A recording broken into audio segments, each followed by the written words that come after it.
बात दिल्ली के कंझावला कांड की, क्योंकि दिल्ली के कंझावला मामले की जांच में रोज रोज नए खुलासे हो रहे हैं और उसके साथ ही दिल्ली पुलिस की थ्योरी भी अब तक बदल रही है। यही वजह है कि पुलिस सवालों के घेरे में है और पुलिस की तरफ से बड़ी लापरवाही हुई और उसी लापरवाही की विभागीय जांच भी चल रही है। कंझावला कांड से सबक लेते हुए दिल्ली पुलिस ने अब राजधानी के तमाम एसएचओज, एटीओज और अन्य पुलिस वालों को रात के लाइव लोकेशंस शेयर करने का आदेश जारी किया है। उधर निधि को लेकर भी बड़ा खुलासा हुआ है।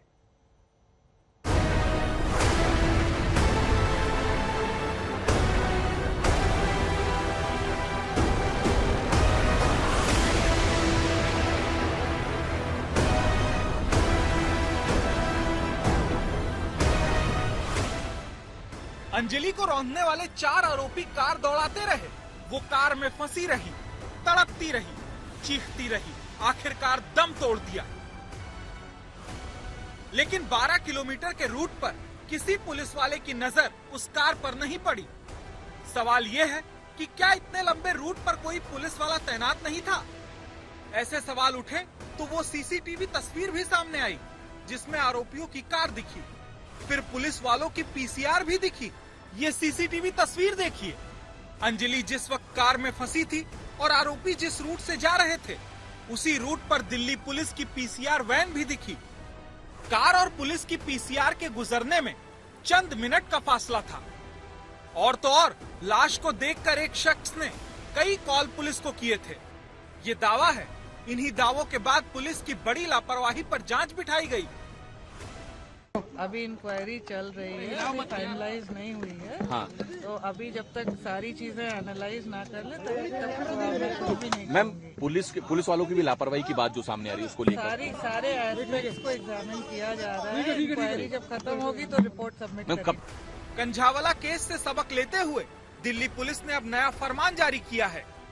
दिल्ली पुलिस ने अपने सभी एसएचओ, एटीओ और पीसीआर टीम को कह दिया है कि अपना लाइव लोकेशन शेयर करते रहें।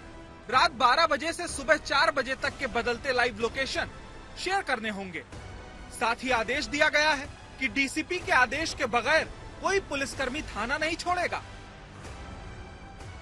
कंझावला मामले में जिस तरीके से दिल्ली पुलिस की लापरवाही सामने आई थी, जिस तरीके से पीसीआर कॉल होने के बावजूद दिल्ली पुलिस वक्त पे उस गाड़ी को पकड़ नहीं पाई थी, इसके बाद ये निर्णय लिया गया है कि रात के वक्त न सिर्फ एसएचओ बल्कि थाने में तैनात 2 और इंस्पेक्टर भी लगातार अपने अधिकारियों को अपनी लाइव लोकेशन शेयर करेंगे और थाने से कोई भी अधिकारियों को बिना बताए बाहर नहीं जाएगा। एक और दिल्ली पुलिस की लापरवाहियों पर खुलासा हुआ तो दूसरी ओर अंजलि की दोस्त निधि पर भी नया सच सामने आया। एक दिन पहले ही वारदात की चश्मदीद निधि से दिल्ली पुलिस ने पूछताछ की। जानकारी के मुताबिक पुलिस ने निधि की मौजूदगी में पूरा रिकंस्ट्रक्शन भी किया। पुलिस उसे विवान होटल लेकर गई थी, जहां 31 दिसंबर को वो अंजलि के साथ पार्टी करने गई थी। पुलिस ने जांचा कि होटल से निकलने के बाद निधि और अंजलि स्कूटी से कैसे और किस रूट से निकले, किस किस रास्ते से होते हुए दोनों घटना स्थल तक पहुँचे थे, किस जगह पर दोनों रुके और फिर अंजलि खुद स्कूटी चलाने लगी। रूट के बारे में निधि से दिल्ली पुलिस ने हर बात समझने की कोशिश की। पुलिस कंझावला केस की जांच में जुटी है। इन सब के बीच निधि को लेकर एक और अहम खुलासा हुआ है। निधि पर गांजा की तस्करी का आरोप है। मामला 2020 का है। निधि ड्रग एक्ट के तहत आगरा में गिरफ्तार हुई थी। आरोपों के मुताबिक वो तेलंगाना से गांजा लेकर आगरा रेलवे स्टेशन पर पहुंची थी, जहां 6 दिसंबर 2020 को उसे गिरफ्तार किया गया था। निधि के साथ समीर और रवि नाम के लड़के भी गिरफ्तार हुए थे। इस मामले में निधि अभी जमानत पर है। पता लगा है कि 6 दिसंबर 2020 को आगरा पुलिस ने निधि को गांजे के साथ गिरफ्तार किया था। निधि ये गांजा 2 लड़कों के साथ तेलंगाना से लेकर आ रही थी जब पुलिस ने पकड़ा था इसे। अब इस मामले में ये देखना है कि अभी और कितना सच आना बाकी है। इसके लिए पुलिस जितने लोग गिरफ्त में है, यानी 7 से तो पूछताछ कर ही रही है, इसके अलावा हर एंगल से इस मामले की जांच कर रही है। गांजा की तस्करी का मामला भले ही कंझावला केस से जुड़ा नहीं है, लेकिन एक बात तो साफ है कि तमाम आरोपियों और चश्मदीद निधि को लेकर कुछ और खुलासे हो सकते हैं। फिलहाल दिल्ली पुलिस अंजलि को रौंदने वाली कार के रूट के तमाम सीसीटीवी फुटेज की जांच में जुटी है। दिल्ली सोनीपत बॉर्डर के सीसीटीवी फुटेज भी खंगाले जा रहे हैं ताकि सच से पर्दा उठ सके। अरविंद ओझा के साथ हिमांशु मिश्रा, दिल्ली आज तक।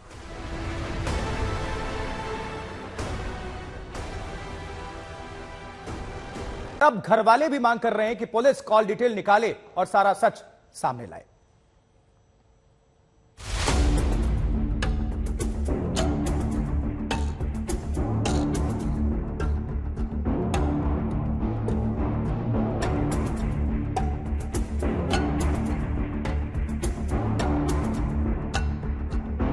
अंजलि नहीं रही, वो कार के पहियों तले रौंद दी गई। नए साल के पहले ही दिन दिल्ली सहम गई। यह ऐसी हत्या है जिसके गुनहगारों को सख्त से सख्त सजा मिलनी चाहिए, लेकिन 31 दिसंबर और 1 जनवरी की रात की यह वारदात अब तक की पुलिस की लापरवाही की भेंट चढ़ती नजर आ रही है। दिल्ली पुलिस गलती पर गलती करती गई और मामले की तफ्तीश में लेट लतीफी होती रही, लेकिन इस घटना की इकलौती चश्मदीद का सनसनीखेज वारदात के 2 दिन बाद आना और फिर सनसनीखेज बयान देना सब कुछ सवालों के घेरे में है। पहले आपको सुनाते हैं कि अंजलि की सहेली निधि ने आज तक से बातचीत में कैसे आरोप लगाया था कि उसने 31 दिसंबर की रात शराब पी थी। ये कितना सच है? अंजलि के घर वालों ने निधि का बयान सुना तो उनका गुस्सा फूट पड़ा। निधि सरासर झूठ बोल रही है, पहली बात, क्योंकि जहां निधि ने बोला कि अंजलि ने काफी ड्रिंक कर रखी थी, बट वो पोस्टमार्टम में ऐसा कुछ नहीं आया, पहली बात। दूसरी चीज उसने बताया हमने एक ही रूम लिया था, वो भी अंजलि की आईडी पे, लेकिन वहाँ रजिस्ट्रेशन में जब पता चला तो निधि की आईडी थी। दूसरा, फिर आज देखते हैं कि अंजलि का कोई फ्रेंड वगैरह कोई आगे आया है न्यूज में, तो मैंने देखा कि उसने बताया कि हमने 2 रूम लिए थे, तो सरासर निधि झूठ बोल रही है, आपको पता है। अब अंजलि का एक दोस्त नवीन सामने आया है जो वारदात वाली रात की कहानी बता रहा है। सर 31 तारीख को अंजलि ने मेरे पास फोन किए थे, 6-7 फोन कर रखे थे, मैंने उसके फोन का कोई रिस्पॉन्स नहीं किया। हम पार्टी के रहते थे, मेरे पास एक लड़का भेजा उसने, जो पहले से थे, वो एक लड़का भेजा, वो मेरे को लेने आया कि भाई अंजलि बुला रही है, चलो एक बार चलो। मैं बहुत ज्यादा फोर्स करने पे जब गया, मैं गया तो वहाँ पे 11:30 बजे मैं पहुंचा वहाँ पे। रात में? हाँ जी। कहाँ पे? वो यहाँ पे वो होटल में ही। और आपको बुलाने कहाँ, घर पे आया था लड़का? हाँ जी, आए घर पे ही। और वो लड़का कौन था?